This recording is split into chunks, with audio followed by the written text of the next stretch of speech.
Hello and welcome to The Thriller Zone. I'm your host, David Temple, and this week, kicking off a brand new week with something very special. We often, as you very well know if you listen to the show, we often, as in every show, talk to the best thriller writers in the world today. One of the key elements to being a great thriller writer is to have if I can use the expression, a kick-ass agent watching your back. Pretty essential, right?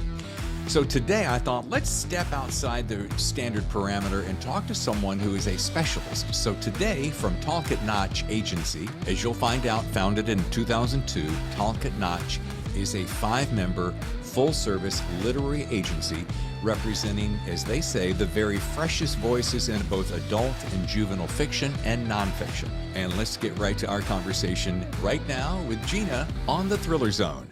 I am not recording from my workplace today. I work from home on Mondays, so this is my living room. Anyway, nice. You sound fine on my end. The sound is synced with your lips, so I guess it's. So what you're in is. All righty then. I'm a Weisenheimer. Yes, you are. You are indeed. So, thanks for sending the questions in advance. I really appreciate that. So they're all pretty reasonable. Yeah, we may stick to them. We may not. We may go off book, That's off fine. page. Yeah. That's fine. I think you're a professional. You can handle it. Yeah, we're fine. Yeah, I've been doing this for a long time. We've had some questions come out of left field. We're fine. Anyway, so what do you want to know? Let's talk. Let's you gonna introduce me, or how do we work this? Look at you just taking the reins, baby. I'm driving this car. Hold on now. Okay, David.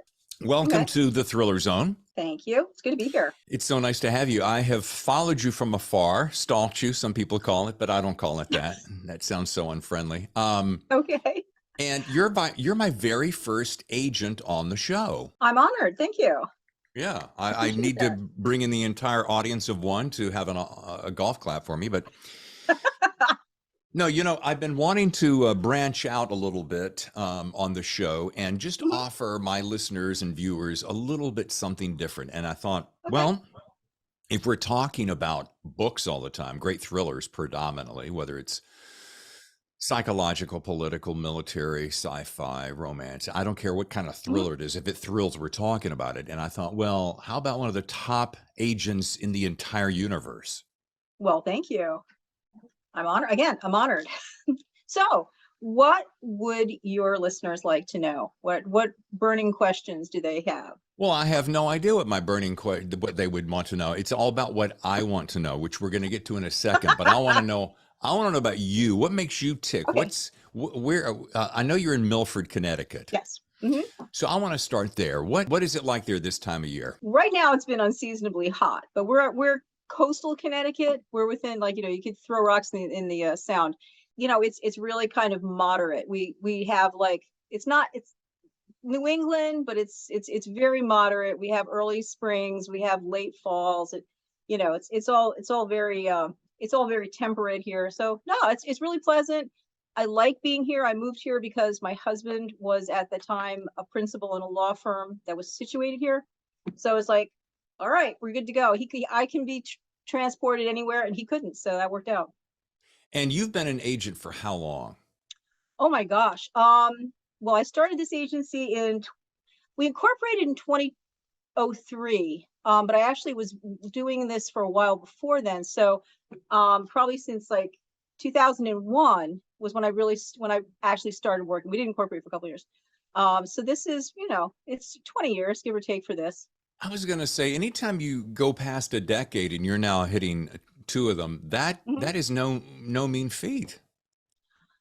It's honestly in this industry, if you want to get your feet wet, it takes 10 years though to mature as an agent, because by the time you find writers and get their first book out and get that second, it's 10 years before you've really built a name, built a clientele. This is a slow grow kind of industry, and you have to have patience. You can't jump in thinking I'm going to be, top of the heap and a billionaire in 6 months. No, you have to be super patient and work at it for a really long time. So 20 years, I kind of feel like we've matured, but I don't really feel like that's exceptional. So it's that kind of game. And Gina, let's be honest, even the Yeah. very best agents, are they billionaires with a No, B? No. no. You got to remember, we earn our income in a commission off of our clients' earnings. Sure. And I'd have to say in the 20 something years that I've been doing, Talcott-Notch, it's been harder for authors to make a living. It's been a little bit harder. It's not as easy to assume that you're going to make a living as a writer. Just the worst thing somebody could do is be like, yeah, I have an agent, I'm quitting my day job, put in the notice, because it isn't necessarily easy or guaranteed. So yeah, I mean, we're out there, we're slugging it with you, boy, because we're like accident attorneys. Like, we only make money when you do. It's like, We only make money when you do. when Yeah. you're injured, yes. Yeah. Well, let's So hope it's hard. let's hope no one gets injured in the making of this. But Okay. I just find it so interesting because of all the elements, and I'm speaking as a writer who is not represented by a superstar agent as yourself. Our dream is to always find an agent unless we're just completely happy with self-publishing, etc. Right. And so, of course, all those logical questions come up to mind, which we're going to get to in a second. But Mhm. I kind of like to know, because I haven't been in your world. I'm like, tell me what an average day is like for you, if that's comfortable for you. Yeah, that's fine. I think my average day is probably pretty average for agents. I get up I start about 5 o'clock, a little before 5 a.m. I get up because we're working with people and companies from all over the world. So while I've been asleep, craps happen, and Sure. and there's always a fire in my inbox when I get up. So I like to at least find out what disaster I'm going to have to deal with today before the bell rings and things really get going. So you get up early, you check your email, you see what's going on, you try to get a grip on that. Um, most days I spend part of the day making sure people are getting paid, making sure that the checks are going out, the royalty statements are getting read. Um, we do a lot of, at my point in a career, with more than 2 decades in, a lot of my day is agent author relationship. What's going wrong that you need help with? Okay, you hate your cover, we're on it. Your books didn't get delivered for your book signing, we're on it. So I kind of feel like an author concierge sometimes, but that's a big part of our job, because if you have a full stable of authors, there's always something happening that they're going to need. They're going to need some help with. They don't like their revision letter, and for good reason, or their editor up and quit, and now they're with an editor who hates their work, or there's always something that happens, and you'd be surprised. Like, very little of an agent's day is spent reading queries or manuscripts. Your 9 to 5 is taken up with taking care of business, and then only in the evenings, weekends, holidays, you really have time for reading and editing more work. I mean, we spend a lot of time with our authors on their platform, on promotion, marketing efforts. We're not normal that way. I don't think a lot of agencies get that heavily involved with it, but we really like it. So yeah, I mean, that's our day, and it just keeps going, and then the phone is still ringing at 7, 8, 9 o'clock at night, because we're dealing with the West Coast. So it just Wow. the days are long, and there's not a lot of boundary Yeah. boundaries in our law. I think that's pretty normal, though, because there's stuff happening all day long. Well, that might be a good place to put the question. What's one of the very best things about your job? Like, I always want to know the worst thing. What do you probably hate the most is maybe that being tethered to a phone. I'm going to assume. Would that be pretty safe to say? I Not Or necessarily. least I favorite? mean, we carry the phone everywhere, and you're online at Space Mountain and Disney, and you're doing the phone.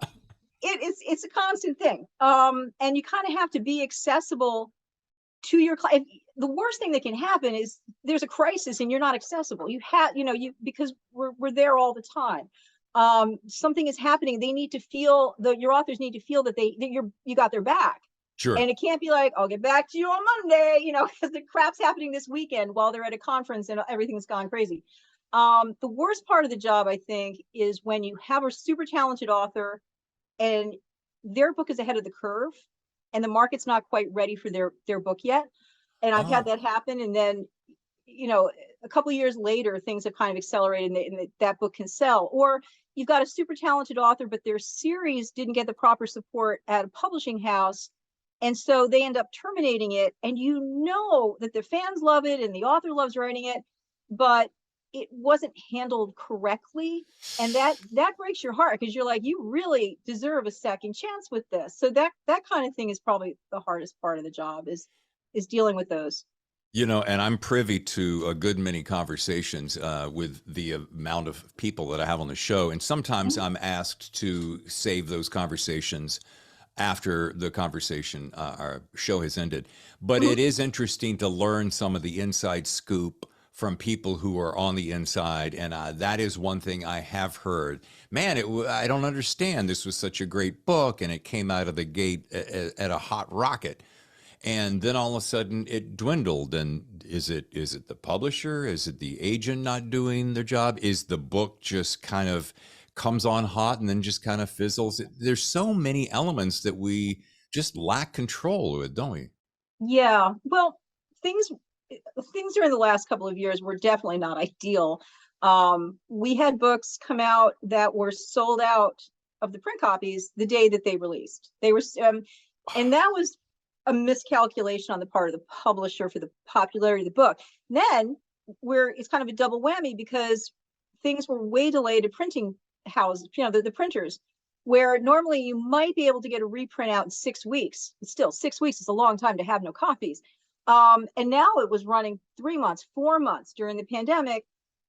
Things were so backlogged. So this could really derail a book that started out with a huge head of steam. You have a book came out, wham, and then we're out of stock. And that can just grind everything to a halt. A lot of people aren't willing to wait 3 or 4 months. If they want to place a book and it's place an order, and it's like, yeah, well, maybe Christmas, I don't know. Oh yeah. So that can be frustrating. Sometimes we've had distribution issues. We've had books just not show up where they were supposed to be. There's all kinds of things that can go wrong, where a book starts out well and then just doesn't gain a head of steam, or the publisher is just. I have not been a fan of e-only imprints that were kind of like publishers started as sort of their take on. I think they thought they were competing with Amazon. I'm not really sure. Uh, but they didn't quite know how to work in that space.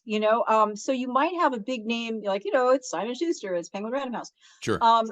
But they didn't know how to run e-only or e-first kind of imprints. They didn't know how to support those authors and how to reach the readers. So they were a good concept. They weren't executed correctly, and that was often problematic. And you've probably seen in over the years, past few years, you've seen one of those after another go down. They're abandoned, and they Oh were. yeah. And it's not that they weren't good ideas, and they weren't. It wasn't that they weren't publishing great authors. They were, but it wasn't. They didn't know what they were doing in that space. So that was unfortunate. You said something earlier that caught my attention, and if you're comfortable mentioning someone like this or that particular person, I find that very interesting. You said if someone comes out with a book that's ahead of the curve. So I'm Yeah. curious, what is ahead of the curve, and is it that the market just needs to catch up, that the idea is so far ahead of its time, or is there a trend that you're following and you want to be in? I mean, how does that work? Well, that can be. You can look at that a couple of different ways. I've been my entire career, I've been dealing with books by underrepresented populations. And it was, we haven't had until very recently really full-fledged support in the publishing industry for getting those voices out. So I could bring out a book that was, show it around. This is the most amazing, book ever. But they're like, I don't really think this is right for our reader. They give me some lame excuse why Oh, they didn't want to buy it. And that was frustrating. So these books were ahead of the curve. Now, if you take the same book out, publishers, they're making the effort. They understand what they're doing. Sometimes it's the concept.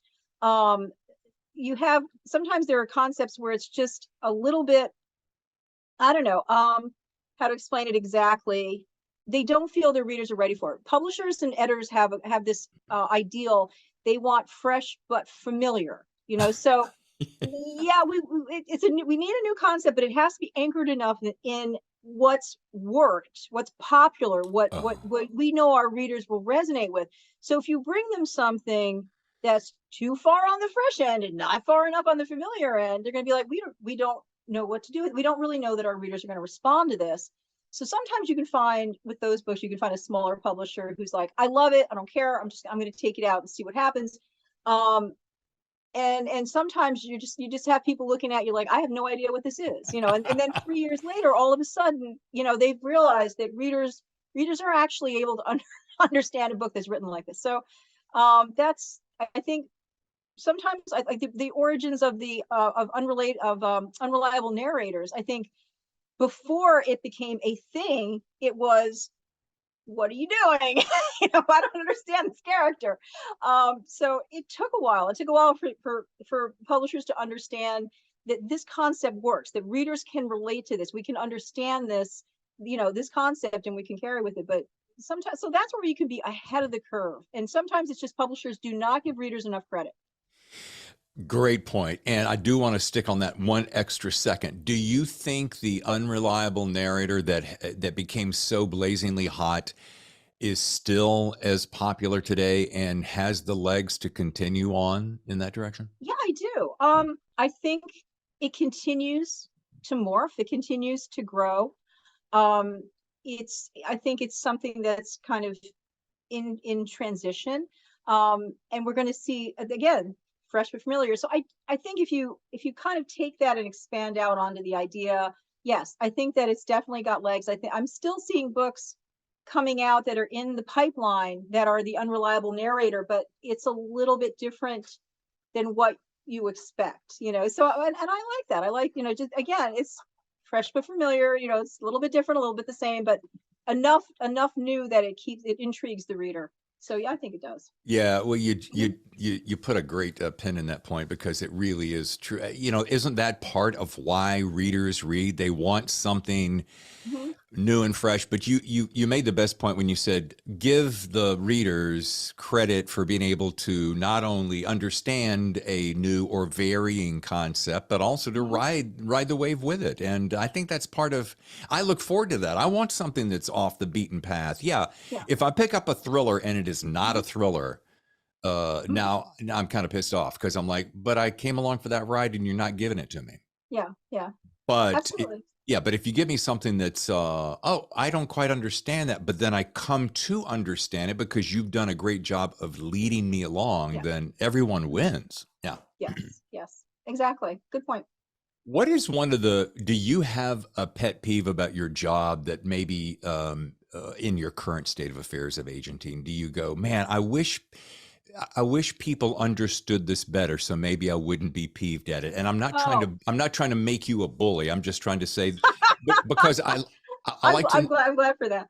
yeah. Um, No, I like to know what people who are specialists. yeah. I mean, I know what I do really well. And Mhm. if I am dropping the ball, then you have every right to go, dude, you're really not good behind the microphone. So I mean, but tell me why. So is there a pet peeve that you're just like, oh, I wish people understood this better? I think, yeah, not understanding the workload. I recently saw a, a, a herd of people getting hysterical about an editor. I don't know exactly what happened, if she took a long time to respond or she dropped the ball and just like a submission slipped through the cracks. Very few people understand the workload that an agent editor works with, and some of these young editors are so overwhelmed. They don't, like I said, we don't read during the day. They're reading at night, they're reading on weekends. If you like a book, you're going to commit reading it to 10 or 12 hours. That's your whole week at evenings after dinner. Like that's it. That's one book in a week you can read.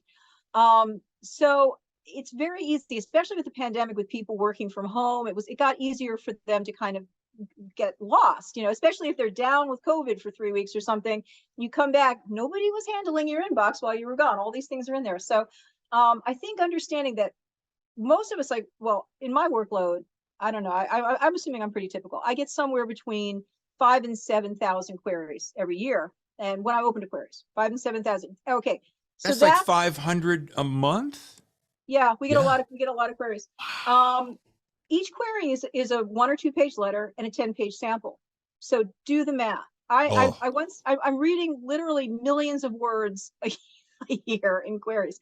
A submission, if I ask you for 50 pages, that's an evening's reading. If I ask you for a full manuscript. So I think if have patience, understand there, people are going to, take a while.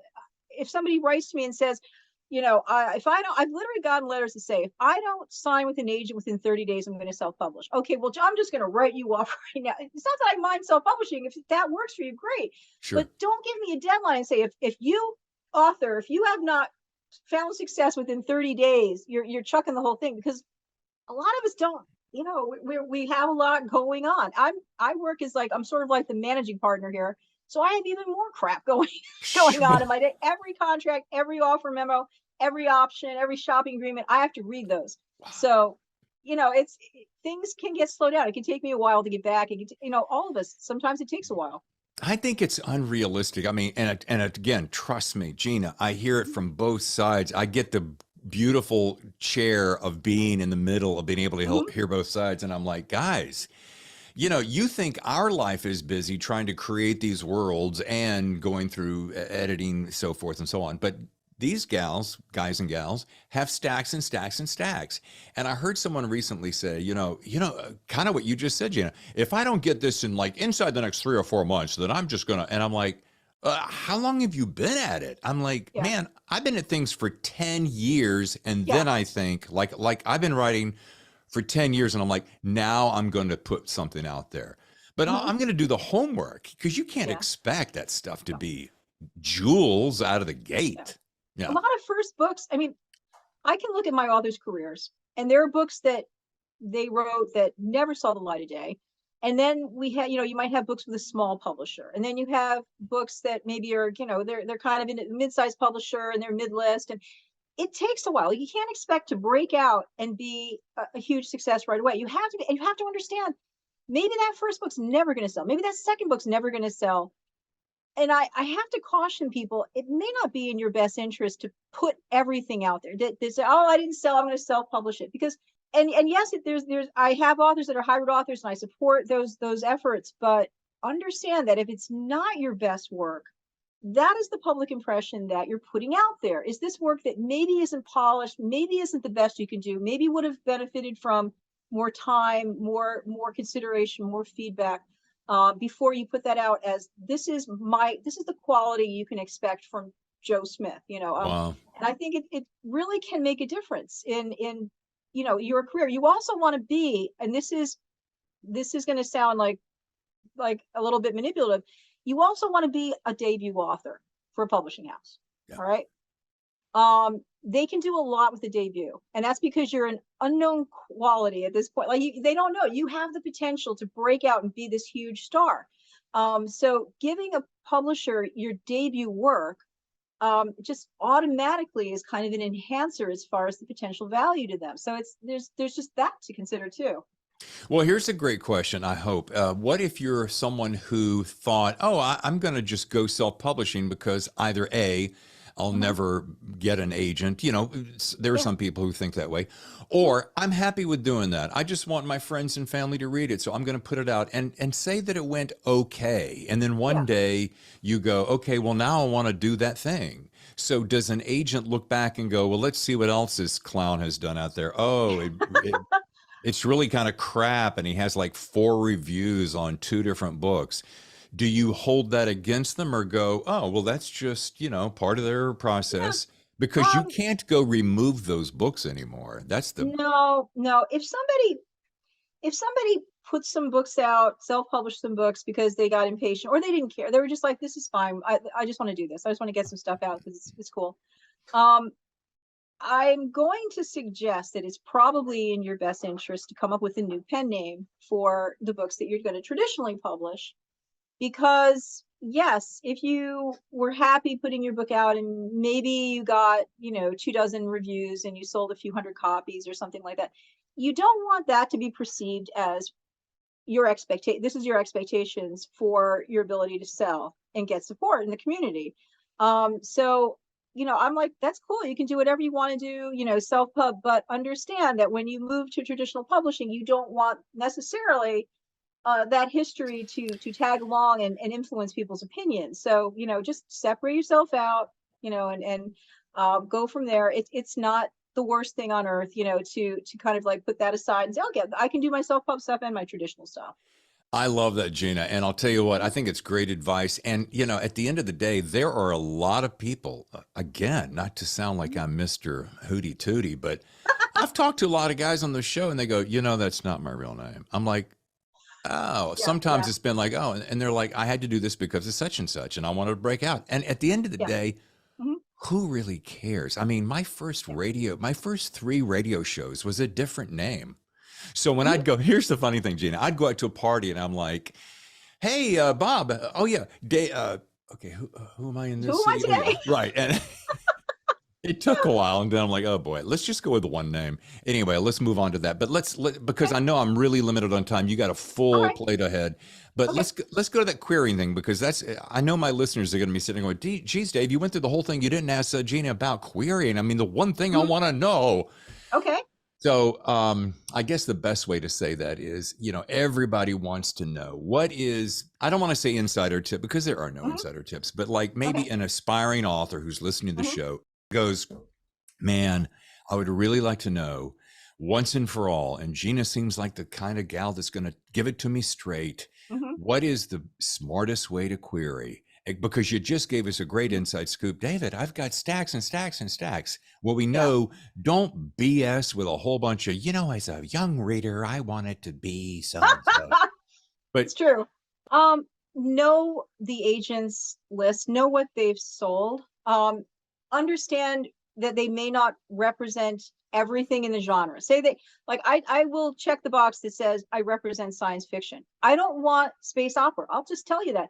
I want near future grounded science fiction. I will say that very specifically. If you can tell me that this is exactly what I said I want, and you're not just projecting, well, you represent women's fiction, so then you represent category romance. No, I don't. So, you have to understand. So learn their list intimately, and be able to relate to it and say, like, this, I felt because you represented this book. And I see people do this all the time. They're like, you sold this business book, so you want my business book. I'm like, I sell in specific subcategories, subgenres within business, so it's not necessarily that it's going to translate. So the closer you can get, the better you can get in eyeballing exactly what they want, the better. If you can get a referral from a client, that's going to help. I mean, if you guys are all hanging out at ITW, you're going to go to Thriller Fest, like, pal around. You want to get in with their agent,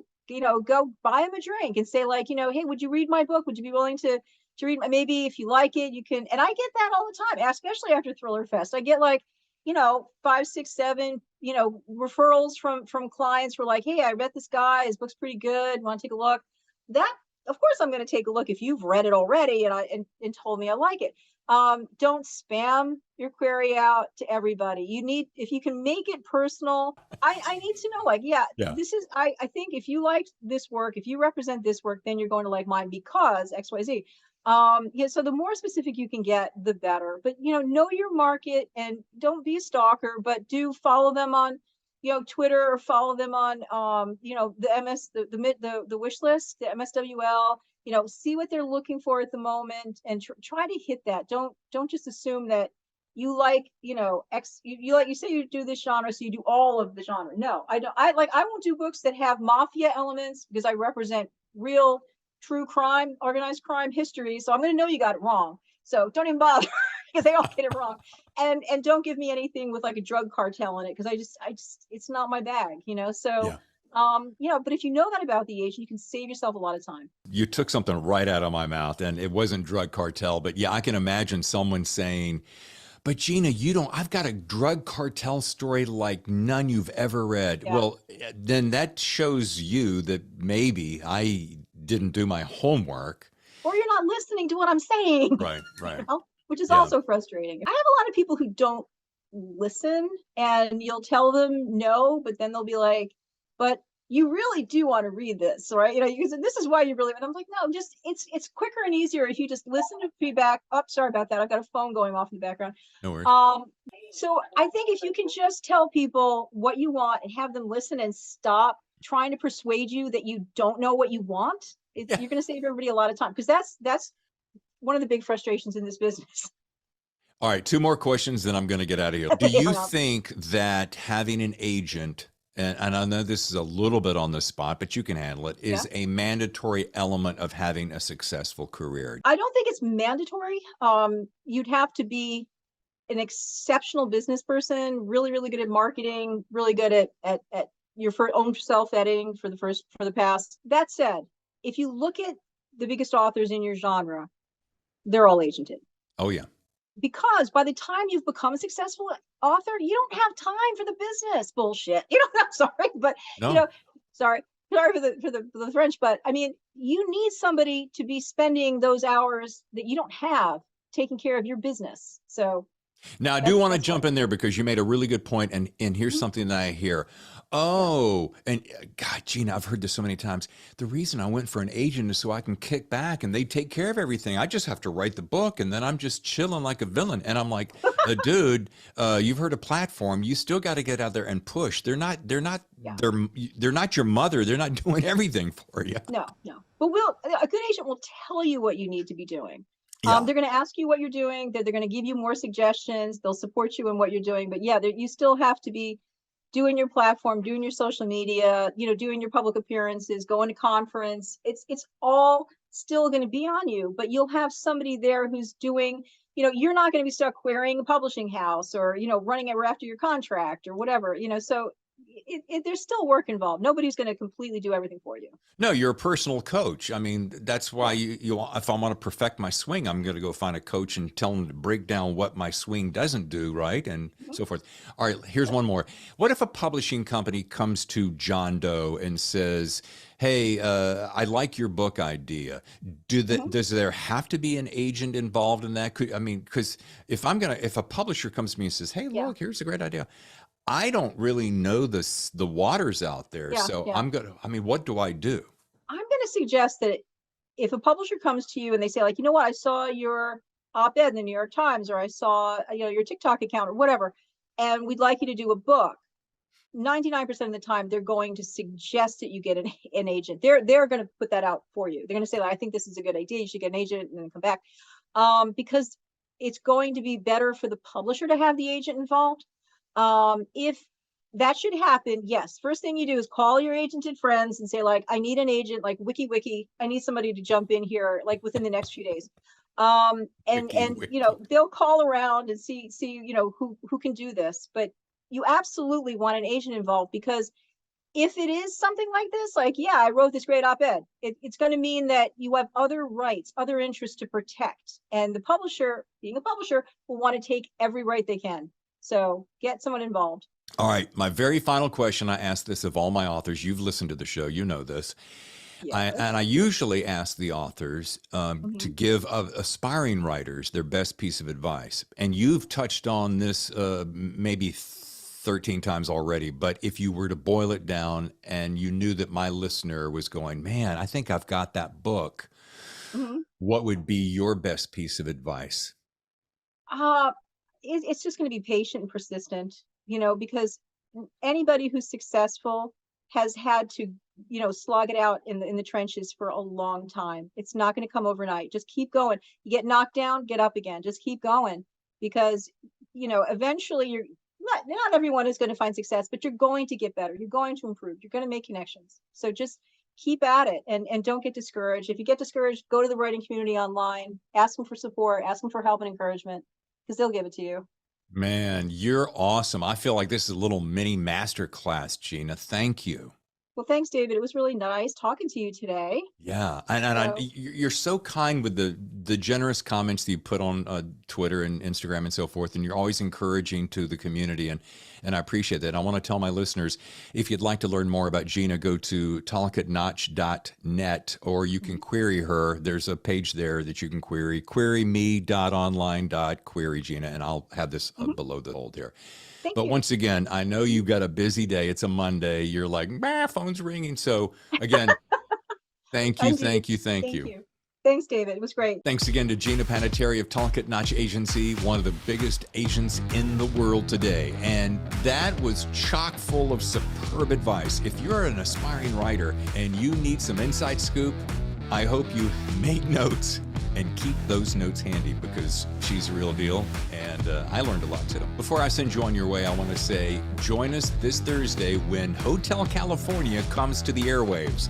And this is in the form of an 8-story compilation by some of the biggest authors in the world today. That is coming up on Thursday. But for now, get back and enjoy your Labor Day holiday weekend for those in the United States and elsewhere around the world. Thank you for listening. I'm David Temple, your host, and I'll see you next time for another edition of The Thriller Zone.